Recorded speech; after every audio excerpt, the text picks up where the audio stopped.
بصدقة أو معروف أو إصلاح بين الناس. د خدای فرمان دی په ډېرو جرګو کې خیر نشته مګر درې جرګې د خیر ډکې وي.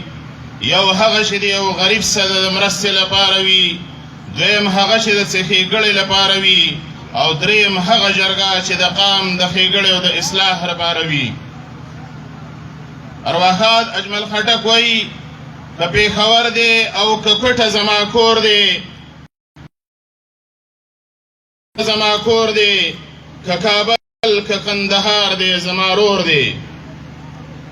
ګرانو عزتمندو، زما په فکر دا نننۍ قامي جرګه د قرآن د وینا تر مخه د پښتونخوا ملي عوامي ګوند لخوا د قامي فکر او ښېګړې په اساس د سرحد د کمیټۍ لخوا د ستر خدای خدمتګار امیر محمد خان هوتي په مشرۍ کې د ملک علي اکبر خان په کور کې مازدیګر 5 بجې جوړه شوې وه.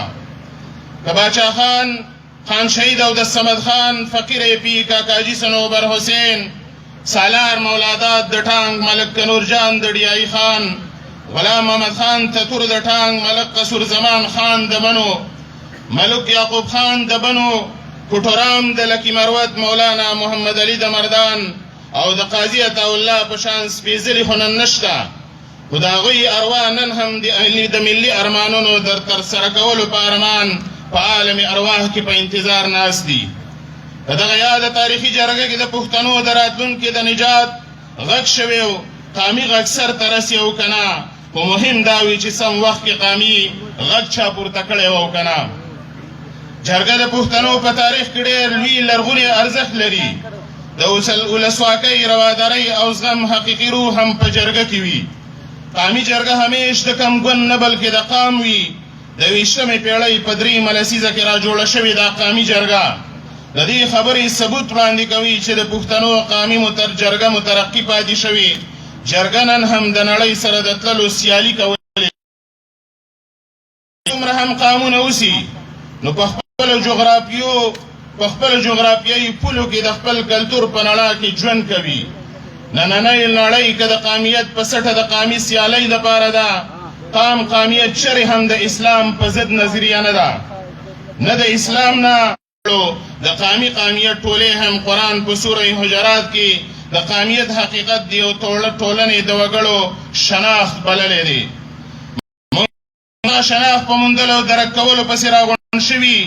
اسلام د کم کلتور د منځه نه وړي، بلکې د یو قام په کلتور کې اسلام اصلاح او ښکلا راولي.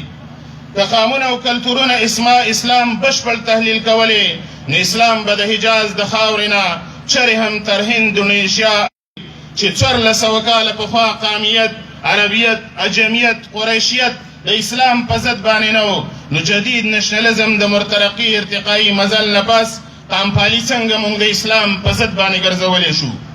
وایي چې موږ د هر جومات امام، ملا صاحب، مولانا صاحب سره په دې پوهه کړو چې د منبر نه د قام د حقوقو غږ کول شرک او کفر نه، بلکې د رسول الله مبارک د دې وینا تر مخه ستر جهاد دی.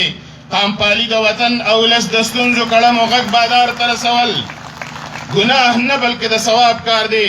تر څو چې موږ د حجرې او جومات ترمنځ تړون او نزدېکت بشپړ نه کړو، د حجرې جومات ترمنځ راغلی واټن ختم نه کړو، نو تر هغې به زموږ قامي حافظه منتشره او تنسټ رنځور او کړمه ګډوډه پرته وي. د قامیت په غږ نن هم موږ د جلا فکرونو سره په یو ځای د پښتونخوا وطن په دې تاریخي سیمه بنو کې د ګوټ نه راغونډ شوي. که د قامیت دا غږ نن ته هم لرې کړي، نو شاید چې دومره متفرق نظریو دي. دلیل یې د پښتونخوا په خاوره د زرګونو کلونو نه د نړۍ ستر تهذیبونه زیږېدل دي. که په نړۍ کې هر څومره قامونه دي، خو لومبی را باندې حق د خپل قام او د خاورې دی، ځکه د اسلام د نظره لومبی حق د نږدې قریب دپاره دی، بیا د بل دپاره غږ پورته کول دي. ګرانو عزیزانو، پښتانه مظلومان دي، وطن او قامیت یې برباد شوی دی، نور هم بربادو ته رواني. ځکه د خدای د پیغمبر د دې حدیث په اساس باندې چې انصر اخاک ظالما او مظلوما، د خپل ورور مرسته وکړه، که ظالم او که مظلوم. که ظالم لاس یې ونیسه، که مظلوم یې غږ ورله پورته کړه. تاسو دا یاد لرئ عزیزانو پښتانه په دې وخت کې په نړۍ کې مظلوم قام دی. نو ځکه نن د قام په باشعوره طبقه باندې د دې قام لپاره په نړۍ او په پاکستان باندې غږ کول فرض دي چې سم شه که نه وه نو سمودي. د یو قام د ژبې مقدمه هم سیاسي او هم اقتصادي وي. که د یو قام ژبه پرمختللی شي نو په نتیجه کې د قام پرمختګ پرمخ ځي. هم د یو قام د محکوم ساتلو لپاره د هغه قام ژبه هم محکومه ساتل سیاسي عمل وي. وخت ادب پیدا کوي او ادب د تاریخ پاڼې وي. د ادب وده د ژبې وده وي. ژبه د یو قام پیژندګلو وي. کم قامونه چې په نړۍ کې پرمختګ کوي نو لومبی خپلې ژبې له وده ورکړي. پښتانه که مخکې تلل غواړي نو خپلې ژبې له د ارادي پرمختګ لپاره د سیاست د لارې به چټک ګامونه اخیستل وي. چې دا ژبه د نصاب او زده کړو برخه کول، په تعلیمي نصاب کې خپل قامي تاریخ او سپېڅلي اتلان ځای په ځای کول، په میډیا کې د ځانۍ کولو لپاره په پرمختللې رسنۍ کې د پښتنو ټي وي چینلې جوړول د دې وخت تر ټولو مهمه ورزش ضرورت دی. د پښتنو قامي غږونه عزیزانو دومره غمونه عزیزانو دومره ډیر دي چې په هر یو ستونزه یو کتاب لیکلی شي. د تیر 200 کال او بیا 40 کلن ناورین د قامي فکر سره تړلي خلک نفسیاتي رنځوران کړل.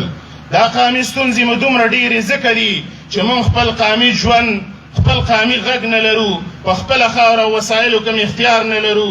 د خپل مرکزیت د غرور د بام نه لوېدلي خلک یي. ځکه خو جنګونه ګټو خو خبرې او جرګې همیش لپاره بیلو. ګرانو عزتمندو، په نړیوال سیاسي چاپېریال کې پښتانه یو ځل بیا د یو نړۍ د یو نوي تباکن راتلونکي سره مخامخ کیدونکي دي. د پښتنو فکر محدود کړی شوی دی ځکه یې پوهه هم محدوده ده. د سبا غم نه خوري، د نن غم سره ورځ تېروي او بیا بله ورځ لکه د کوچني د سره نه شروع کوي. پښتانه په خپل ژوند اختیار نه لري. فکر او وطن یې غلام دی. خپل وسایل او ګټه ورته نه ده معلومه. پیداواري او غیر مادي کلتور خواړل پیژني هم نه. کیلاک مخې ته روان دی. نړیوال استعمار غواړي چې د خپلو موخو د ترسره کولو لپاره د نیو کالونیزم نه پس اوس د پوسټ کالونیزم پلو نړۍ بوزي. خپل اقتصادي پلانونه پکې بشپړ کړي. د نړیوال سامراج لپاره نه د چا ریاست مقدس دی، نه کوم مذهب. پاکه اقتصادي جګړه ده. دا واورئ، پاکه اقتصادي د خلکو د ریاستونو د هیوادونو د اقتصادي ګټو جګړه ده. دا ممکنه جګړه په پښتونخوا وطن باندې د دوو جنګونو ترمنځ د وقفې نه پس دا ممکنه اپشن همدا دی چې پښتون وطن د دې نوې راتلونکې جګړې لپاره ښه په کار راوستل شي.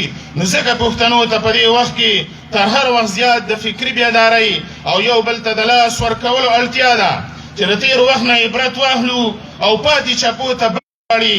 د قانوني شعور لپاره لکه د تبلیغیانو به کلي په کلي، جومات په جومات د خپلو بسترو سره ګرځېدل غواړي. دا جرګې به پراخول غواړي. د خپلو ستونزو د حل لپاره به عملاً تګلاره ټاکل وي او د دغه بیدارۍ په نتیجه کې به د هغې د ترسره کولو دپاره عملي ګامونه پورته کول وي. د یو قام اختیار په فطري شوې ده او زموږ هره قامي غمیزه د دې ریاست د ناسم چلن او ناوړه پالیسو نه تاو ده. د قام ساه خفه کړې شوې ده د ریاست لخوا د خپلو سیاسي موخو لپاره او د اقتصادي ګټو لپاره. جنګي اقتصاد پښتانه د یو دنه ویستلي دي. ټول ژوند ځواک ننګ ناموس په دال لږ داو لګول شوی دی. کورونه، بازارونه موړن کړی شوي دي. ننګ ناموس مو لیلام شوی دی. نن هم په زور پیسې د ولس نه غوښتلی کېږي. یو عام دود دا جوړ کړی شوی دی. د ډیورند د 6.5 کاله پخوا راښکل شوي کرښې اغېزې نن هم د اغزن تار په سپېره شکل کې په موږ باندې رالویږي. د پیرنګي په وخت کې هم دومره بد اثرات د ډیورند د کرښې په دغه سیمو کې په ولس باندې نه و څرګند شوي لکه څنګه چې د اغزن تار د کش کولو نه پس د پښتنو غر، ورشو، چیني، ځنګلې معدنیات هر څه د یو وحشت او ویرې علامت ګرځول شوی دی. د خپلو شتمنو په تګ په لور باندې تګ د ډیورند کرښې په خوا او شا کې د ولس لپاره یو بوږنونکی خوب ګرځول شوی دی. د اغزن تار سره عملاً یو قام د بل رور نه غوڅ کړی شو. پلورۍ، رورولۍ، عزیزولۍ، مړی ژوندی، سوداګري هر څه ختمه کړې شوه. کدی خپسو دوام عموم نو څه وخت به یو قام په خپلو کې داسې مات او پردی چې په نتیجه کې به اقتصادي بربادۍ هم وزېږي. ځکه موږ د نو ضلعو ولس د ټول ملت پال سیاست نه دا ګیله هم لرو.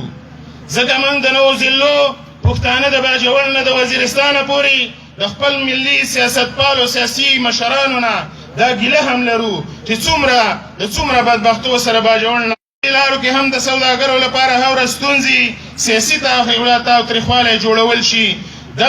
دغه د زرګونو کالو تجارت مو د منځه تللی د افغانستان په لور ټولې تجارتي لارې موږ دا غوښتنه کوو چې کولاوول د یو پښتنو د څو کاله ژوند ضمانت به ګرځي. دغه لارې د بغیر د کم سفري دستاویزاتو د غوښتنې نه کولاو کړی شي او دغه تجارت د سیاسي چاپیریال د تاو تریخوالي نه آزاد وساتلی شي.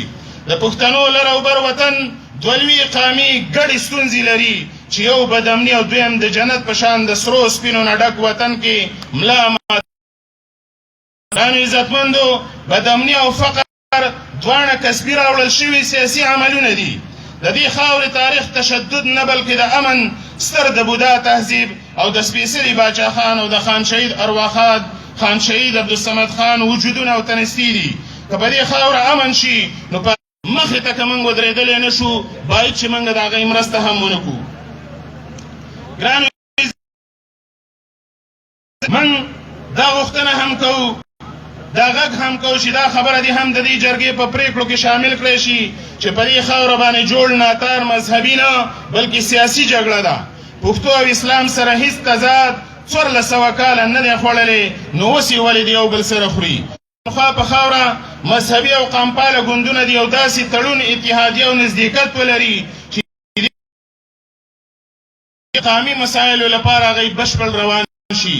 قامي د پاکستان پارلماني سیاستونه د هر چارې په خپل ځای باندې خو د پښتنو لپاره موږ د مشر نه هم دا غوښتنه کوو چې څوک هم په دې خاوره دی دا پښتون دی که په هره سیاسي ډله کې دی خو باید چې د قامي ستونزو د حل لپاره زموږ یو د پښتونخوا وطن را یو کول میوالي او اټک د دې وطن برخه ګرځول د پښتونخوا په لر و بر د امن سوکالۍ یقیني کول په خپله خاوره د خپلو قامي وسایلو واک اختیار په هر قیمت ولس ته د عزت امن او سیالۍ او سعادت ژوند ورکول دي. د دې خبرو منلو ته د دې قام سره څوک هم پرون تر دې باندې چارې ښه که نه نو دا قام په خاوره وګړه او تاریخ باندې غني دی. پښتونخوا وطن په پاکستان کې نه دی جوړ بلکې پاکستان په پښتونخوا باندې جوړ دی. د نړۍ په